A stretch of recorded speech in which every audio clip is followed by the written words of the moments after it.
I think this might be the first time on Beer Brackets where we have a strong disagreement about something. The carbonation is what's saving it. Let's put it that way. It doesn't taste like a beverage. It tastes like a food.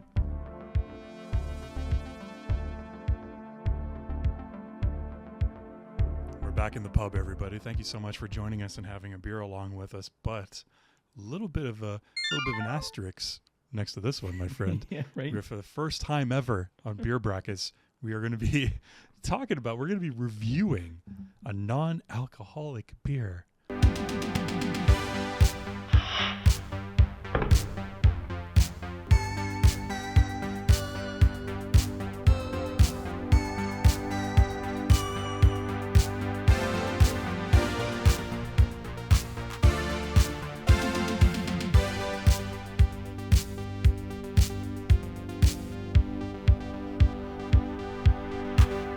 First time, buddy, 3 years into Beer Brackets. Our first NA.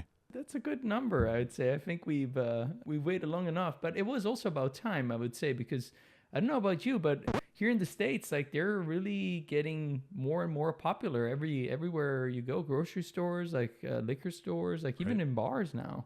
100%. And if anybody's seen our most recent Beer Bracket Sessions episode with Dara Curran, formerly the Guinness Guru, we did talk about this a little bit, kind of like the prevalence of non-alcoholic beers right now and like even the low alcohol beer option. So this is like perfect timing for us to dip our toes into this particular beer ocean and find out what we think about non-alcoholic beers.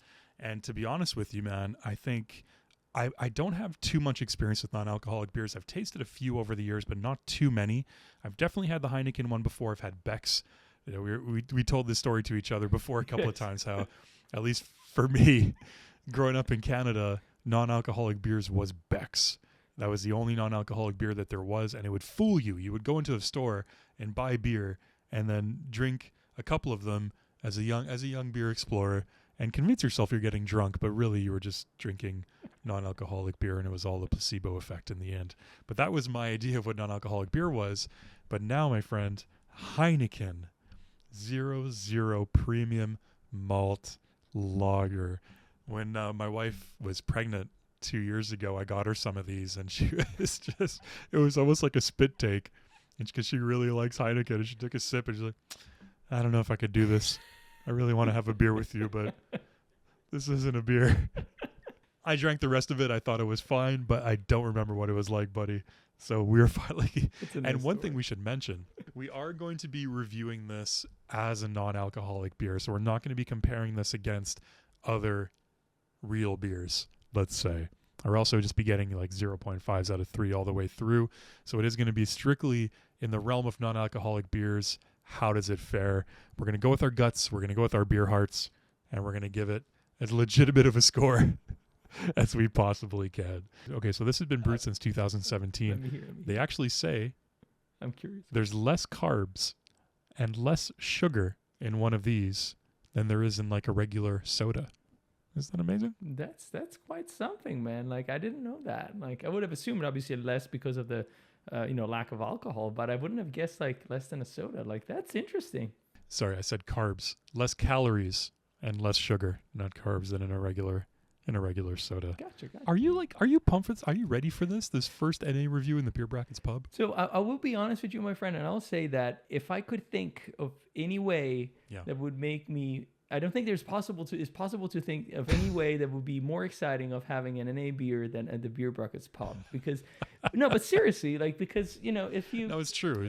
With obviously, like, if you're going somewhere, like, you're going out to have beers and you're presented a non-alcoholic beer, you're going to say, that's not really what I'm here for, right? But here, we're here to analyze it and find out, like, and spend some time, like, really giving it time and see what it has to tell. So what story it has to tell. So I'm excited about it because I don't think I've ever done it with an NA beer. So I'm really, really intrigued by this.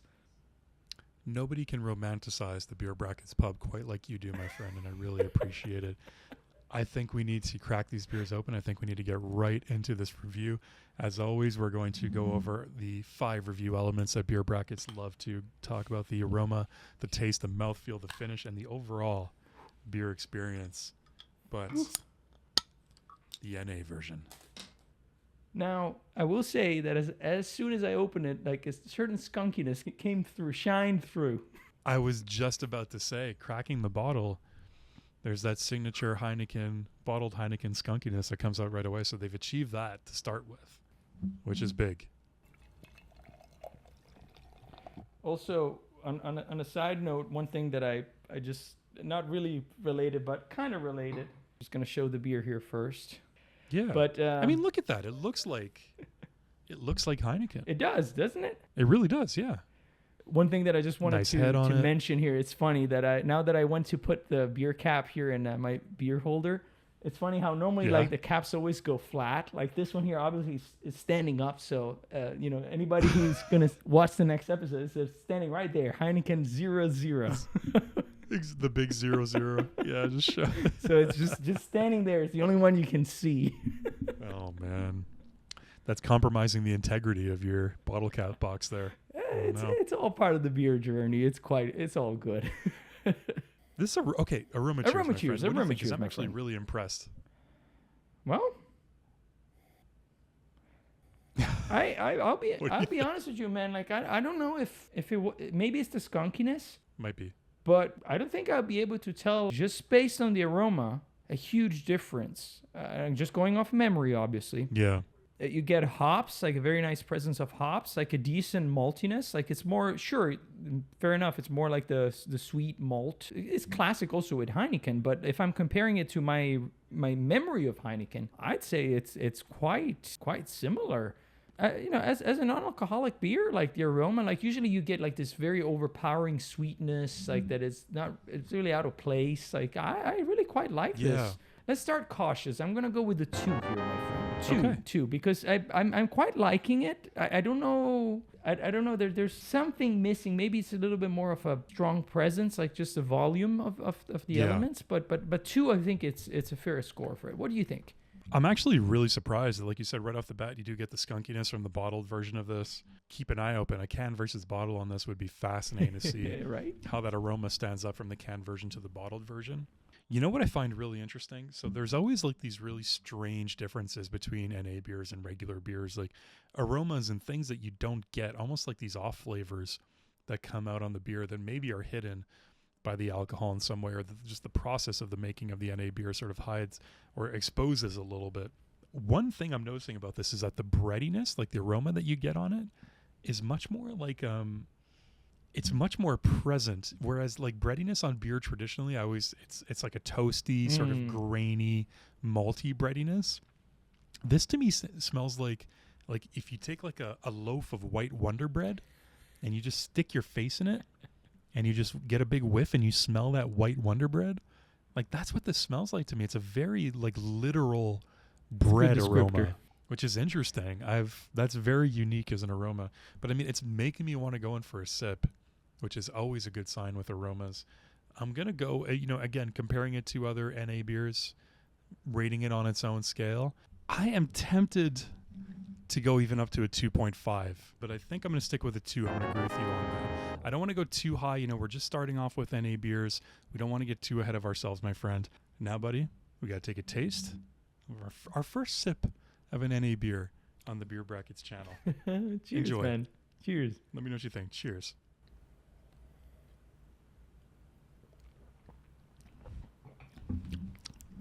Okay. That's where it happens. Yeah, that's where the difference starts, like too. That's where the difference starts coming through. Yeah. That's for sure. It's quite different. There's a nice start to it. It has like good hop presence, malt, but then it almost like goes all into this very quickly all surrounding sweetness. Yeah. I don't want to get too much into the the mouthfeel, but really the hops like go away like pretty quickly. There's not too much bitterness left. It turns into this sweetness, but there's not a lot of complexity to it. I like your descriptor of the Wonder Bread, like or you know, hamburger buns, like that's the only note that I get there. It's toned down a lot. Like it's like the volume has been brought down. So I think on the taste, even considering that it's a non-alcoholic, like I mean it's well done, but I don't think I can go higher than a 1.5. Like kind of middle of the road. I feel like it's where I'm gonna go. I don't know, man. I'm kind of like, it's just really strange for me. I think you're waiting for something. I think one, you're waiting for, again, you're tempted to go into the mouthfeel because like that sharp hit of alcohol that you normally get after you take a sip of beer, like that little burn, that slight burn, you're not getting that at all. So that's missing. So right away I'm thrown off by just like the watery nature of it, but that's non-alcoholic beer, so it's not judging it on that factor. But there's a really strong, you said sweetness, so there's almost like a really strong grainy, you can really taste barley, like straight up barley malt, like almost like you're tasting a stew, like a barley stew, like not a beverage. It doesn't taste like a beverage. It tastes like a food, like some kind of stewed. I mean, you got to go off our gut on this because we haven't drank a lot of NA beers to compare it to. So my initial reactions are just like, I'm not having a positive reaction after taking a sip. It's like, that seems off. I'm going to go with a 1, I think, on the taste, my friend, on 3, even compared to other NA beers. But now we get to the mouthfeel. Beer bracket tradition, we got to do a little bit of a refresher here. Refresher, here you go. NA refresher. We've got to do a refresher. But that aroma, damn, the aroma's good. I really like the aroma. I'm enjoying that. Like if I put that aroma side by side with a regular Heineken, I don't know if I'd be able to tell the difference necessarily. Mm-hmm. Maybe I would. Yeah, they nailed that part of it, that's for sure. All right. Mouthfeel is very interesting. Very interesting. Yeah. I like that they really managed to keep the carbonation at a very high level. Like that's very well done. Like very nice bubbles. Like they really coat your tongue, like, and they cleanse it off like very nicely. However, that sweetness is lingering. There's not really any stop to that. I mean, the carbonation like helps. Exactly. And it turns into this like sticky, oily presence that just lingers around like for quite a bit. On the mouthfeel, I'm gonna go with a 1, my friend. It's not my. I'm not. That's pretty low. The carbonation is what's saving it. Let's put it that way. What do you think? I see what you mean, though. It starts off like nice carbonation. You're impressed. And then it's just like this kind of like oily. It doesn't have a beer mouthfeel. It's like you're taking a sip of some kind of like carbonated, again, like a carbonated barley stew. Yeah. It's so hard. And you could tell this is the first time we're reviewing an NA beer because how do you have to go with, again, your gut reactions, your initial reaction to it. And I'm going to go with a 1.5. I'm going to go middle of the ground because it's not bad. It's not like repulsive as a mouthfeel in any way. As far as NA beers go, I think it's probably hitting a mark that's average, but that oiliness, is kind of distracting, right? It's kind of like coats your mouth and it's not that pleasant.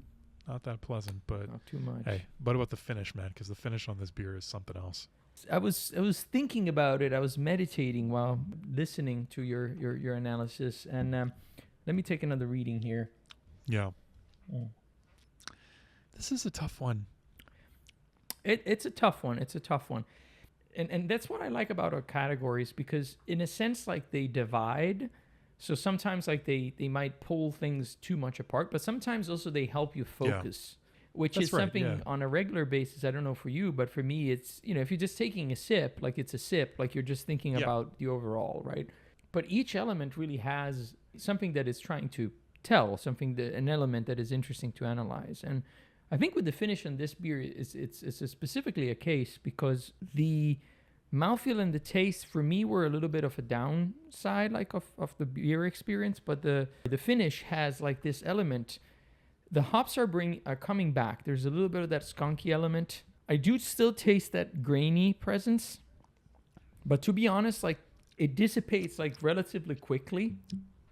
So it's not incredibly lingering, and it's still refreshing. So lingers for me. I would say that I'm actually quite enjoying this. So actually, my friend, on the finish, I'm going to go with the 2.5. I think it's probably so far it's my favorite thing about the experience, even more than the aroma. I'm actually quite liking the finish. That's so funny. I think this might be the first time on beer brackets where we have a strong disagreement about something. That's fair. I think the finish on this beer is the worst part of it for me. I can't get over the finish. The finish is ruining the experience for me. I think that kind of like barley-esque sort of like sweet note that I mentioned before is like so strong on the finish, and I can't get over it because it's an unnatural beer flavor. It's just not something that I've had in any other beer before. If it was a kind of breadiness that was kind of a little bit more like roasty malt focused, something that's more recognizable from regular beer. Than if it's stronger, weaker, whatever, you can accept it. But this is just, there's something on the finish, almost like tomatoey. It's hard to describe. I have like these descriptors coming to me, but like, and I mentioned a stew because I'm thinking like vegetables cooking and with a grain all together and in one. I think tomatoes actually is something that I'm going to stick with a little bit, but whatever that is, whether it's beer tomato or not, I don't know. But I'm going to go with a 0.5 on the finish because it's compromising the experience for me. The aroma brought me in. The taste is like, I can get that a little bit of that finish. Mouthfeel, middle of the road. But the finish just kind of kills it for me, buddy. But now as an overall beer experience from beginning to end, what do you think about the Heineken 0.0? I think my friend... Tomato.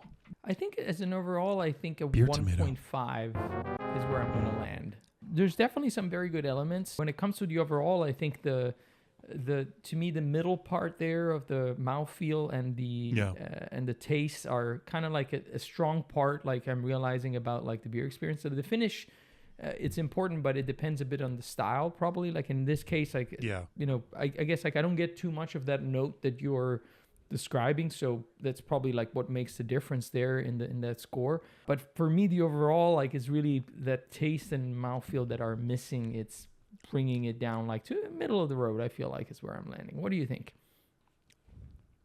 Really? You're not getting that note? I wonder. Beer tomato.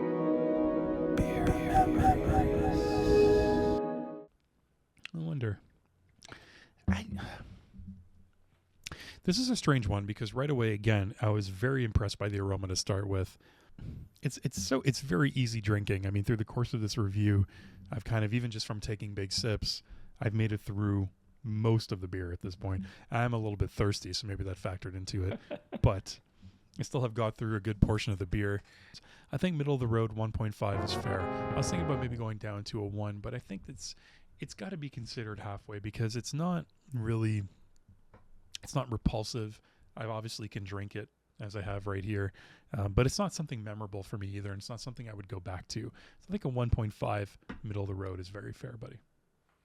So calculating our final scores for me, they came out to a 2.16 on 5, which in our rating system is a nice beer. For Alessandro, it came out, pretty good amount higher, 2.86 on 5, which is a good beer. There we go. Nice beer and a good beer. Well, this was an experience. I was like a little lost for words at some points reviewing our first non-alcoholic beer here. I didn't know, the descriptors are kind of unique. They were hard to come to me right away, but even like choosing a score, man, I don't know how you felt about this, but it was a bit of an adjustment period for a little bit.